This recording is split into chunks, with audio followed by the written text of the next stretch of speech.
সূরাতুল ওয়াকিআর তিলাওয়াত করুন, কারণ আমি আল্লাহর হাবিব জনাবে মুহাম্মদুর রাসূলুল্লাহ সাল্লাল্লাহু আলাইহি ওয়াসাল্লামের পবিত্র জবান মুবারক থেকে আমি শুনেছি যে নবীজি ফরমায়েন মান ক্বারাআ সূরাতুল ওয়াকিআতি কুল্লা লাইলাতিন লাম তুসিবহু ফাকাতুন আবাদা। নবীজি ফরমায়েন যে মানুষে প্রত্যেক দিন রাত সূরাতুল ওয়াকিআর তিলাওয়াত করবে এই মানুষ কোন দিন বুকা মরতো না, বুকা মরতো না। সুবহানাল্লাহ। আল্লাহর নবী এত সুন্দর এক সমাধান দিয়েছেন গো বাবা। নবীজি ফরমাইছেন মান কারা জৌশ তিলাওয়াত করেগা, এই তিলাওয়াত করনে वाला গনিপুরের মানুষ হইতে পারে, সদরগাঁওর মানুষ হইতে পারে, দবখার মানুষ হইতে পারে, নীলবাগানের মানুষ হইতে পারে, যমুনামুখের মানুষ হইতে পারে, মোড়াজারের মানুষ হইতে পারে, আসামের মানুষ হইতে পারে, রাজস্থানের মানুষ হইতে পারে, ইউপির মানুষ হইতে পারে, কেরালা মুম্বাইয়ের মানুষ হইতে পারে গো, ইন্ডিয়ার মানুষ হইতে পারে, সৌদির হইতে পারে, কুয়েটর হইতে পারে, মালয়েশিয়ার হইতে পারে, লন্ডনের হইতে পারে গো। এই কোন জায়গার মানুষ এই তিলাওয়াত করবে।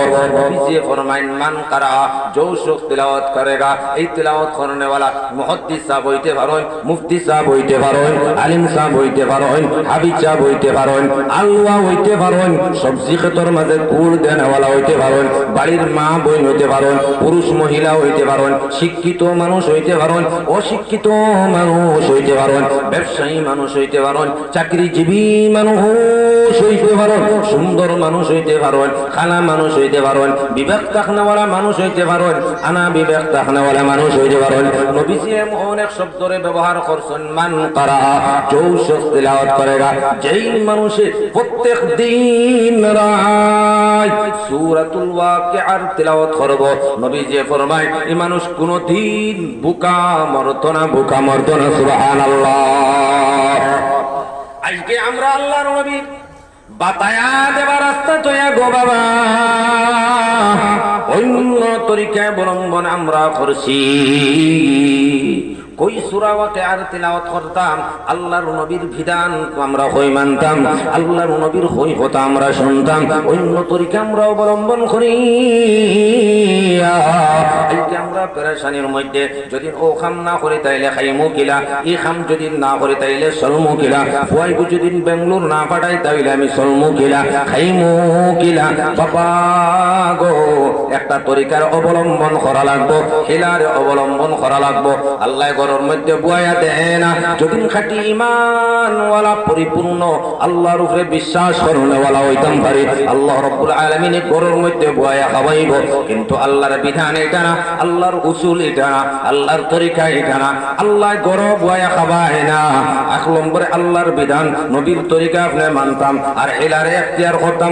দোকানদারি আপনি করুন, আপনার খাম হয়ে থাকলো গিয়া দোকান দেবা, এখানের মধ্যে মাল উঠানি, সকাল হইলে এখান গুলা এখান থেকে ঝাড়ু লাগানি, মাল গুলারে ফুসিয়া সুন্দর করে সাজাইয়া রাখা, এটাই হলো কি আপনার ডিউটি, আপনার ডিউটি। কিন্তু আপনার দোকানের মধ্যে কাস্টমার আনিয়া দেনেওয়ালার মালিক হয়ে থাকলে কি আল্লাহ সুবহানাল্লাহ। আপনার খাম হইল রে বাবা বাড়ির মধ্যে গাছ লাগানি, এটার মধ্যে জল ডালা, এটার খেদমত করা, ছাগল গরুর থেকে তার হেফাজতে রাখা আপনার ডিউটি গো। এটার মধ্যে পানি ডালা হয়ে থাকলো গিয়ে আপনার খাম, এই গাছটারে বড় করা, এই গাছের মধ্যে ফুল আনানি, এই গাছের মধ্যে ফল দোলানের ডিউটি হয়ে থাকলো গিয়ে আল্লাহর হুকুম। সুবহানাল্লাহ।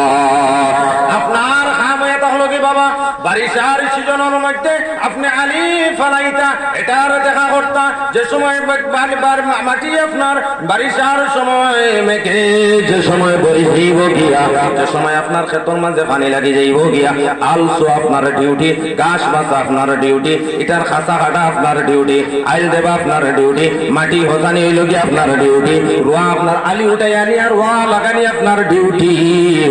যদি গাছে নষ্ট করে তো চায় গাছ বাসায় থাকলো গিয়ে আপনার ডিউটি, যদি সারের মধ্যে কোনো কমি হয়ে থাকে সার দেওয়া হয়ে থাকলো গিয়ে আপনার ডিউটি। এই ডিউটি গুলো আপনার আপনার এই ধানের গাছের মধ্যে এটারে বড় করা, এটার মধ্যে ফুল আনানি, সোয়া দেবা, ধানের ভিতরে চাউল ধরানি, এই মালিক হয়ে থাকলা গিয়ে আল্লাহ।